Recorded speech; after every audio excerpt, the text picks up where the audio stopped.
Hello and very warm welcome to 3.0 TV. I'm your host Parvati Nirvan and today we are on a show of Digitally Unplugged with a very interesting topic of NFT. And this NFT is for a cause. Before that, let me first welcome today's guest. Today we have Mr. Donald Vizcano, the COO at Movement.io. Ms. Taylor Vizcano, founder member at Movement.io, and Mrs. Genevieve Rupelli, co-founder at Movement.io. So hello and welcome to our show. Good morning. Hello. Hello. Yes, so I'm very excited to know because I've read about Pride Pixies and I have understood a little bit about what Movement.io is trying to create. So let's begin with Ms. Taylor, who is a founder member of Movement.io. So what is your vision? What is your insight about the project? How did you start this project, NFT creation? And why I'm bringing that? Because NFT is one of the most preferred outlet, I would say, for artists and sports people to actually come out with an NFT. So what is your vision about it and how did you land up in Movement.io? So I ended up starting the Pride Pixies NFT collection, which is a collection of 10,557 unique NFTs. And each NFT represents inclusivity, diversity, and we really want to make sure that we have the ability to freely identify. So each individual that is a holder of our NFTs, they have the ultimate utility of self-expression.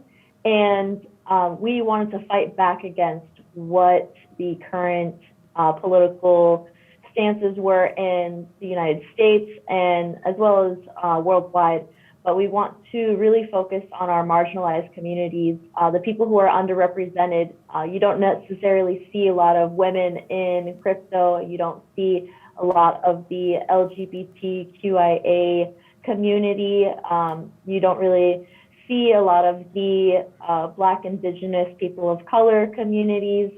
So we really want to bring those communities into representation and highlight them in our art. Not only that, but we are donating 5% of our profits to the Human Rights Campaign. And the best way that we could have our Pride Pixies on the blockchain, and especially because it's on the Polygon blockchain, it is immutable, which means that it cannot be taken down. And that is a symbolism of our freedom of expression, our freedom to identify. Nobody can strip that from us, and that's exactly what makes us proud. How Pride Pixie, like how creating this NFT, will empower the marginalized community, LGBTQ plus, or women empowerment? Like how are you bringing the thought of the crypto NFTs, crypto space, and the NFTs together with empowering the communities? Or like you said, that women are not as much there in crypto space. So how are you trying to bring the balance? Exactly. So we're collaborating with other NFT collections to build a bigger community with each other. Mm-hmm. We are also creating a Movement.io, which is going to be a DeFi NFT platform where we are able to empower women in tech, provide them opportunities to grow within the Web3 business as well. Okay, so what's the plan? What's the plan going forward? Mr. Donald, would you like to add something to that?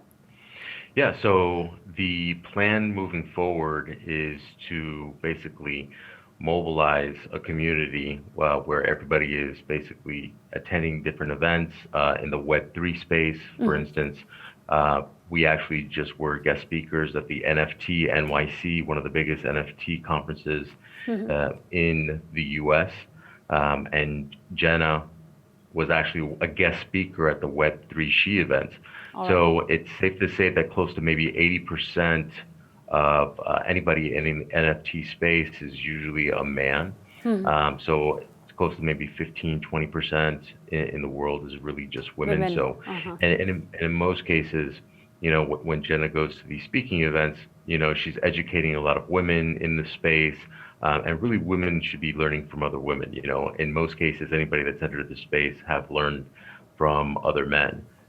So we're trying to have a sense of equality in that sense, but also there's going to be a lot of different things down the road in the roadmap. Right now, we're really focused on the actual Pride Pixies NFT collection because there's a lot of things that we can actually come out with. Right. You know, Right. to build out the ecosystem, and within that Pride Pixies NFT collection, Right.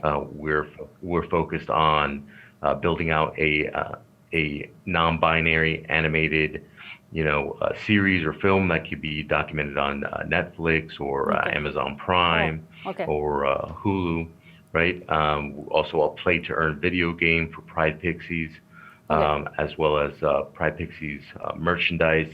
We recently just released a Instagram filter for Pride Pixies where people can actually use our Instagram filter within, you know, if somebody wants to be at an event and so they I want to stop you here because you've already said too many things, and let's discuss one each point. First is Ms. Taylor mentioned about creating the awareness, and the 5% will go from the profit will go to the organization to bring the changes, right? That's what I've understood from what she said.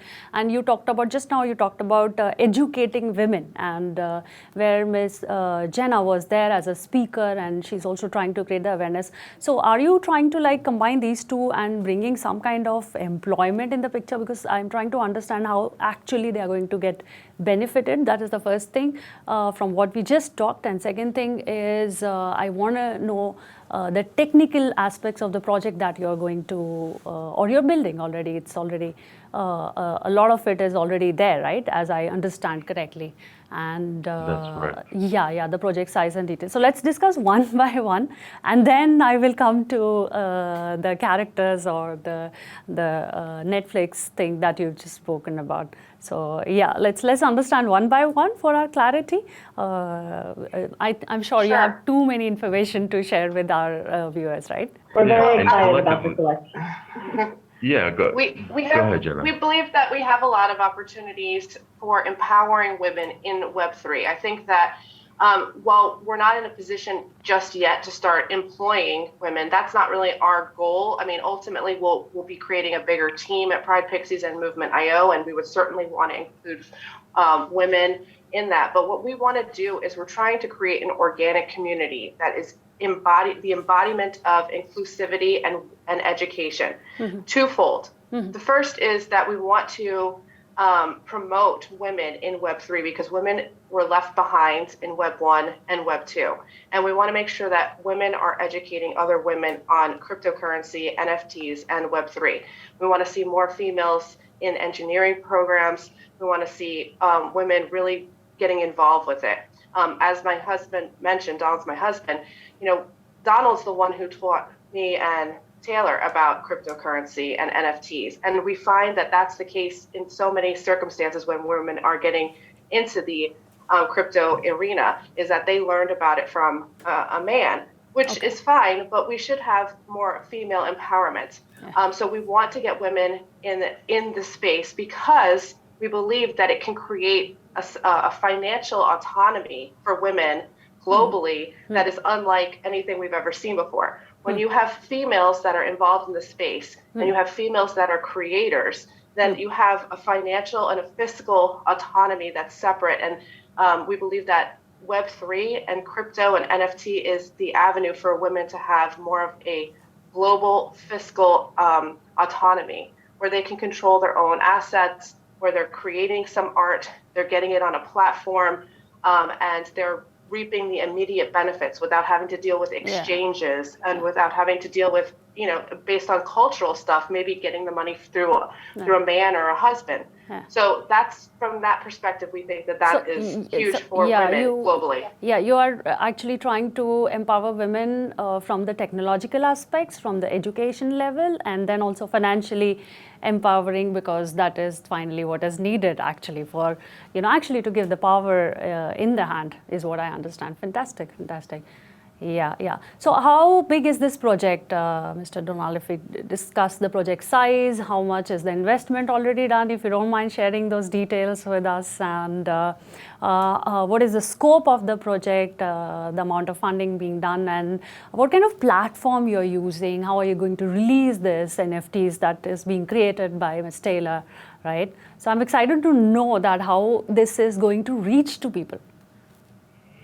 Right. And so like we've mentioned before, I mean, this is an ERC 721 type token, and it's built on the Polygon blockchain. All right. Our chief development officer is actually based out of Pakistan. He's worked on probably close to over 500 different type of NFT projects, wallets, exchanges. Oh, fantastic. So he's a blockchain developer for the last probably 12 years. Oh, fantastic. And again, he's worked on numerous projects. So he's joined our team as the chief development officer. So he's a really technical aspect of it. But in essence, we've probably spent close to almost $250,000 on the project itself. Obviously, we're still in the phase where we are raising capital because the project is probably close to 85% completed when it comes to the NFT side of the platform, because Movement.io is an NFT DeFi platform. So the NFT side is fully created at this point in time, but we also have a DeFi component that we want to build out, and also have a actual wallet feature where you can, So that is being developed in-house, is what you're saying? Everything is being developed in-house. Yes, correct. Fantastic. Yeah. So that's all being created. We plan to have a release on June 1st, 2023, which is the same date that Pride Pixie's NFT collection will be released. And our focus is to really have that collection. Yeah. And so in less than probably 11 months. So we plan to have that released on Movement.io, our actual marketplace, but as well as OpenSea and Rarible.com. So those are our three primary places. But for the time being, when the project does get released, you can actually go to pridepixies.com and actually mint your own NFT on our website, because we do have a credit card feature, because close to 85% of the global population does not understand crypto or blockchain. So if you have a debit card or a credit card, you now have the ability to go onto our website and actually mint an NFT, and it will be stored with a partner of ours called CrossMint, where the NFT will be held. And the day that you get your own smart chain wallet, like a Coinbase wallet or a MetaMask wallet, you can transfer the NFT anywhere you want. So in this aspect, because you mentioned about the payment gateway and all those things comes in picture when you talk about these features, whether it is a credit card and how are you going to do the transaction from crypto to the fiat currency, dollars, however that works out. So how is the regulation playing there in US? How are the government responding to crypto regulations? Can you enlighten me more on that? Yeah, I'll touch briefly on it, and then I'll let my attorney take it away. But basically, we follow SEC guidelines here in the United States, and a lot of things are very unclear. If you look at things from a regulatory standpoint globally across the world, most countries have already made a decision on what NFTs and crypto are, and in most cases, they are not securities. And here we have an outstanding case, which is Ripple versus the SEC. And in this specific case, it's really what's going to help determine the regulatory framework of what happens in the U.S.